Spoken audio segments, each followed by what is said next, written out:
بسم اللہ الرحمن الرحیم۔ السلام علیکم ورحمۃ اللہ وبرکاتہ۔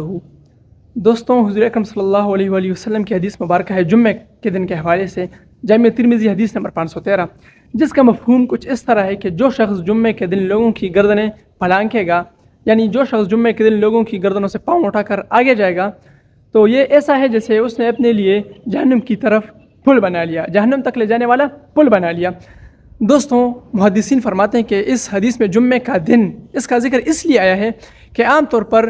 یہ کام جمعہ کے دن ہوتا ہے۔ جمعہ کے دن مسجد میں لوگ رینڈملی بیٹھے ہوتے ہیں، تو پیچھے سے نیا بندہ آتا ہے، وہ آگے جانے کی کوشش کرتا ہے اور پیچھے سے راستہ بند ہوتا ہے تو وہ لوگوں کی گردنیں پلانگ کر جاتا ہے، لوگوں کی گردنوں سے پاؤں اٹھا کر آگے جاتا ہے، اور اس طرح لوگوں کو، مسلمانوں کو تکلیف ہوتی ہے۔ اور دوسری بات یہ بھی ہے کہ آپ صلی اللہ علیہ وسلم نے خود ایسے کرنے والے کو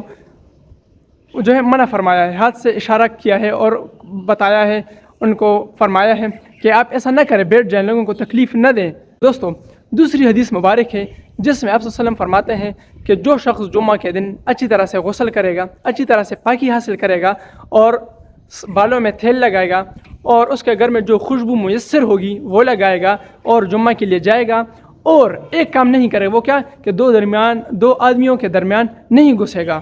ان کے کندھے پلانگ کر نہیں جائے گا، تو اس شخص کے لیے پچھلے جمعے سے لے کر اس جمعہ تک اس کے پچھلے سارے گناہ، چھوٹے گناہ، صغیرہ گناہ، وہ معاف کر دیے جائیں گے۔ دوستوں، دوسری اہم بات یہ کہ اس بات کو جمعہ کے دن کے حوالے سے اور مسجد کے حوالے سے خاص کرنا یہ درست بات نہیں ہے۔ اس کے بارے میں فرماتے ہیں کہ اس بات سے ہر وقت اور ہر جگہ اجتناب کرنا چاہیے کہ آپ کہیں محفل میں جائیں تو لوگوں کی گردنوں سے پلانگ کر نہ جائیں اور لوگوں کی گردنوں سے پاؤں اٹھا کر آگے نہ جائیں، بلکہ جہاں پر بھی آپ کو محفل میں جگہ ملے وہیں پر بیٹھ جایا کریں۔ حضور اکرم صلی اللہ علیہ وسلم فرماتے ہیں کہ اس سے لوگوں کو تکلیف ہوتی ہے، اور اس کے بارے میں حدیث فرمائیے